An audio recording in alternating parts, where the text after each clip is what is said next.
Hello मेरे प्यारे बच्चों, आशा करता हूँ आप लोग सब बढ़िया होंगे। तो इस वीडियो में हम लोग ग्राफ डिस्कस करेंगे जो भी कंसाइंस फिजिक्स में है। तो चलिए, पहला है वर्क से कि work done by variable force. तो अगर ये मेरा वाई एक्सिस को हम फोर्स से डिनोट करते हैं और एक्स एक्सिस मेरा डिस्प्लेसमेंट है denoted by S, then variable force होगा। तो कुछ इस प्रकार का मेरा ग्राफ होगा और ये जो इसका एरिया जो है वो वर्क डन हमें दे देगा। इसी तरह अगर कांस्टेंट फोर्स हो तब आपका ग्राफ कुछ इस तरह से दिखता है। ये फोर्स, ये डिस्प्लेसमेंट, कांस्टेंट फोर्स कुछ इस तरह से रहेगा और area of this rectangle will give you the work done. Am I clear? चलिए नेक्स्ट ग्राफ देखते हैं। अब नेक्स्ट है आपका conservation of mechanical energy in motion under gravity. तो ये रहा आपका एक्स एक्सिस, ये रहा वाई एक्सिस, ये मेरा हाइट है, height above the ground, x axis above the ground, और वाई एक्सिस है मेरा एनर्जी। वाई एक्सिस क्या है? एनर्जी। ये मेरा पूरा mgh, इन बिटवीन मान लेते हैं हाफ mgh।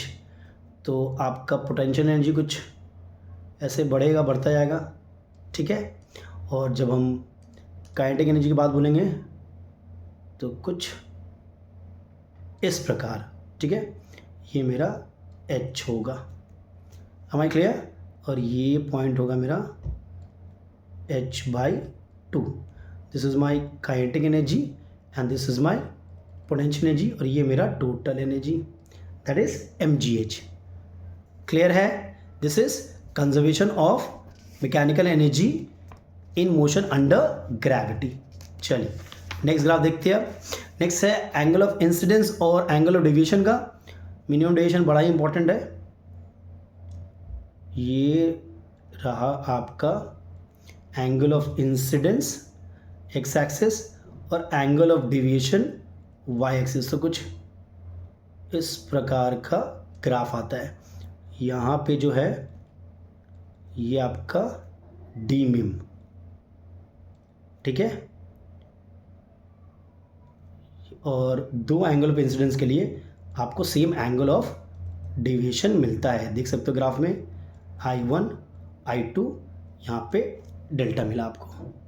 क्लियर है? अच्छा, इसका रिलेशन याद रखिएगा, I1 plus I2 equals to A plus delta. और मिनिमम डेविएशन में डी मिन क्या होता है? I1 इक्वल्स टू I2 हो जाता है, मतलब 2I माइनस A। क्लियर है? ये आपका एंगल ऑफ डेविएशन और एंगल ऑफ इंसिडेंस का ग्राफ है। अच्छा, आपको ना कभी कभी न्यूमेरिकल्स देता है, मैं एक न्यूमेरिकल्स करके दिखा रहा हूँ। ये मान लो आपका दिस ए है, ऐसे न्यूमेरिकल देते रहते हैं लोग।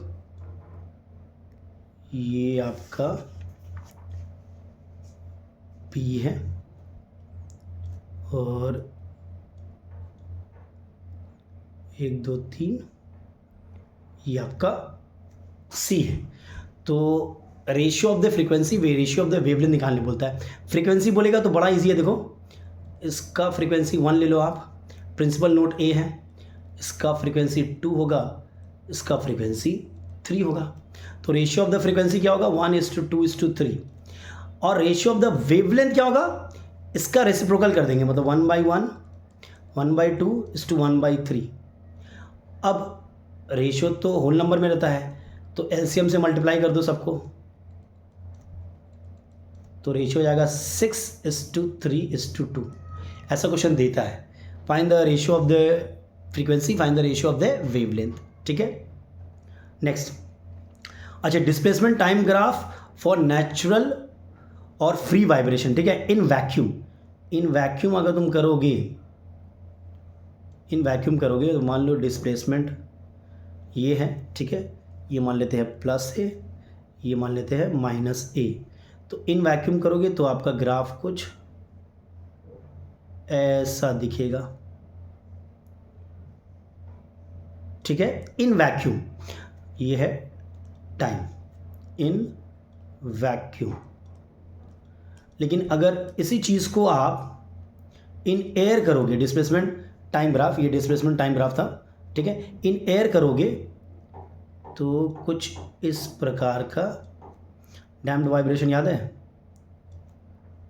देखिएगा ध्यान से, ये आपका डिस्प्लेसमेंट है, इधर ये टाइम है, प्लस से माइनस से, तो डिक्रीजिंग होगा, देखिएगा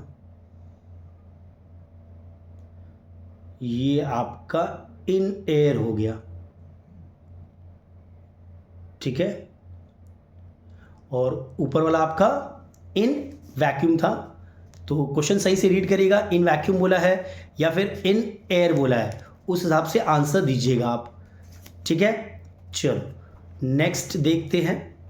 नेक्स्ट है करंट इलेक्ट्रिसिटी से अगर आईवी ग्राफ बोलेगा, आईवी ग्राफ, तो आईवी ग्राफ मेरा ये रहा, बड़ा इजी है, आई आपका वाई एक्सिस, वी आपका एक्स एक्सिस, ये रहा, ठीक है। इसका स्लोप क्या देगा हमको, स्लोप देगा इसका हमको resistance will give you the slope. अगर वी आई ग्राफ बोलेगा तब भी सेम ही होगा, doesn't changes, V I graph भी इसका सेम होगा।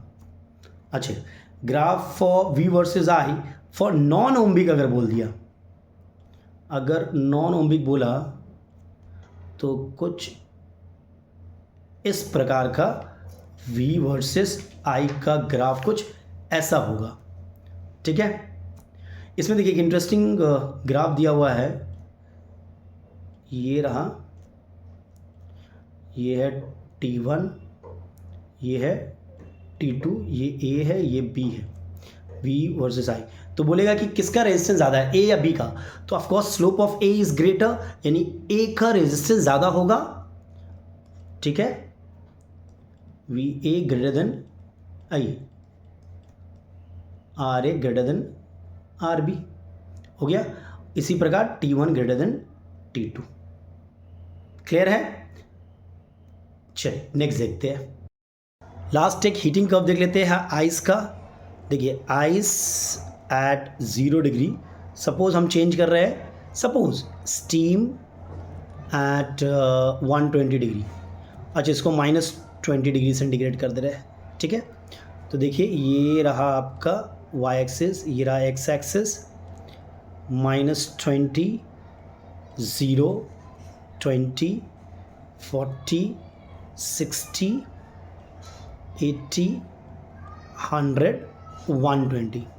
तो आपका आइस था एट -20, तो आइस जब हीट एब्जॉर्ब करेगा तो क्या होगा, उसका टेम्परेचर बढ़ेगा, आइस एट 0 तक जाएगा, वंस इट रीच 0 वहाँ पे क्या होगा, अब अगर हीट दोगे आप तो उसका स्टेट चेंज होगा, ठीक है, और हीट यूटिलाइज करेगा स्टेट चेंज करने में, ठीक है।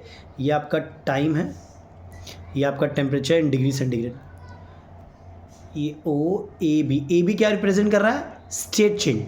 अब जब पूरा का पूरा मेल्ट कर जाएगा तो वाटर एट 0 बन जाएगा, फिर टेम्परेचर राइज होगा और फिर वो वाटर एट 100 बन जाएगा। बी सी क्या रिप्रेजेंट कर रहा है, राइज इन टेम्परेचर। उसके बाद जब पूरा का पूरा टेम्परेचर 100 डिग्री हो जाएगा पूरा वाटर का, तब क्या होगा, तब वहाँ से वो स्टीम बनना स्टार्ट होगा, वेपराइजेशन बॉइलिंग स्टार्ट होगा, है कि नहीं, सी डी रिप्रेजेंट्स बॉइलिंग। उसके बाद एज इट रीचेस, मतलब पूरा का पूरा कन्वर्ट हो जाएगा, तब क्या होगा, यहाँ पे चेंज इन स्टेट है, यहाँ पे चेंज इन स्टेट है, यहाँ पे राइज इन टेम्परेचर है, यहाँ पे राइज इन टेम्परेचर है, फिर स्टीम एट 120 हो गया, ठीक है। तो इतने सारे ग्राफ थे, इंपॉर्टेंट ग्राफ, जो साइंस फिजिक्स में एक बार मैंने बहुत ही शॉर्ट में बनाया, आप एक बार गो थ्रू कर लेना। Everybody take care and stay blessed.